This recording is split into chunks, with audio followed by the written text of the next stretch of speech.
네, 오늘 한동훈 전 국민의힘 대표가 책을 출간했습니다. 국민이 먼저입니다라는 책인데 본격적인 대권 행보를 시작했다는 분석이 나오고 있습니다.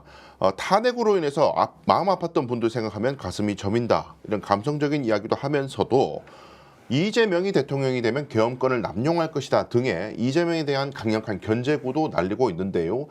또 주목되고 있는 것이 한동훈이 책에서 자신의 이력 중에 검사 이력을 지웠다고 합니다.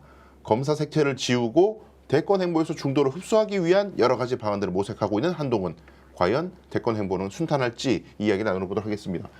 책을 이제 출간을 하면서 일단 주목되는 것은 분명히 계엄은 잘못됐다라는 것을 다시 강조하고 있고 탄핵은 돼야 한다고 명확하게 입장을 표명하고 있습니다. 그것까지는 매우 좋습니다. 네. 뭐 탄핵돼야 되고 계엄은 잘못된 것이다. 그런데 이 탄핵이 기각되면 이재명이 대통령이 됐을 때 탄핵을 남발할 것이다. 라는 이런 논리 비약이 예.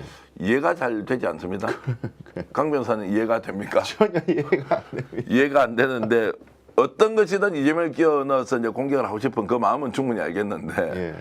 탄핵이 되지 않으면 이재명이 정권을 잡았을 때 탄핵을 남발할 것이기 때문에 이번에 윤석열 탄핵 논리를 이재명 탄핵을 막기 위해서 반드시 탄핵을 인용하고 파면을 결정해야 한다는 것은 제가 좀 이해를 하기는 어렵고요.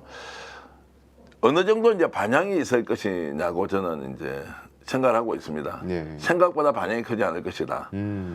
최소한 윤석열의 파면이 결정되는 시점에 한동훈이 이제 등장을 할 수 있느냐 없느냐는 네. 것이고 지금 현재까지는 김문수로 똘똘 뭉쳐 있는 것 같고 그리고 탄핵 반대 여론이 국힘 지지자들이 좀 더 높지 않습니까? 네. 이런 상황에서는 아직은 한동훈 전 대표가 끼어들 틈은 없어 보이는데 몸부림은 가상하기까지 하다. 네. 그리고 실제로 이제 한동훈이 나와서 이재명과 토론을 했을 때 어느 정도 이제 논리력을 가지고 이제 제대로 토론할 것이냐 이제 이렇게 봤을 때는 결국에는 검사 출신 대통령을 다시 만들 것이냐 말 것이냐 이제 후보가 된다는 전제입니다. 네. 검사 출신 대통령을 우리가 받아들여야 하느냐 말아야 하는 이 질문이 가장 높고 두터운 벽이 될 거예요. 이것을 어떻게 이제 뚫고 들어갈 거냐. 네. 또다시 검사 출신이냐.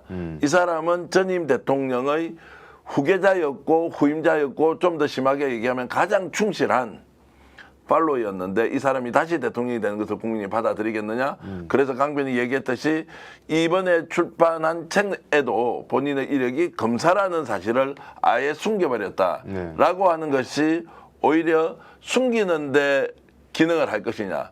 그것 때문에 더 검사 출신이라는 것이 역설적으로 드러나는데 또 효과를 낼 것이냐 알 수 없는데 예. 자 어쨌든 한동훈이 이제 뛰어들었다. 그리고 윤석열을 공격하고 있다는 것만으로도 이제 민주당이나 이재명 지지하는 쪽에서는 역시 윤석열의 탄핵이 정당하다라는 또 정당성을 하나 더 쌓는 효과는 있다 이렇게 말씀드릴 수 있겠습니다. 네, 말씀드렸던 것은 이제 대선에 본선에 갔을 때의 움직임인데 거의 앞서서도 또 주목되는 포인트는 이게 보수의 그러니까 국민의힘 내부의 정계 개편의 신호탄이 될 수도 있지 않느냐.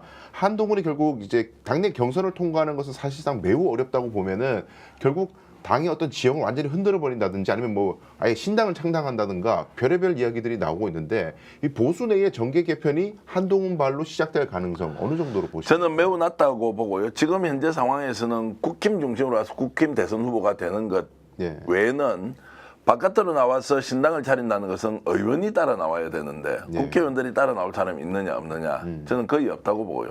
또 바깥으로 나와서 당을 차렸을 때 결정적으로 대선 후보가 되어서 레이스에 돌입을 하고 이기거나 최소한 박빙의 승부가 가능한 정도의 지지율을 확보해야 하는데 튀어나왔을 때는 이쪽 저쪽도 아니기 때문에 정치적 실익이 없을 것이다. 그러면 당내에서 열심히 싸우는 것이고 대선이 끝이 나지 않습니까?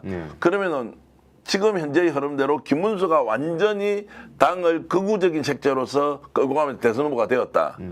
라고 했을 때 이제 국힘이 다음 지방선거를 할 수 있느냐 없느냐. 네. 그리고 3년 뒤에 총선을 어떻게 할 거냐 말 거냐 이제 이 논의에 들어가면 분열이 될 가능성이 있겠죠. 예.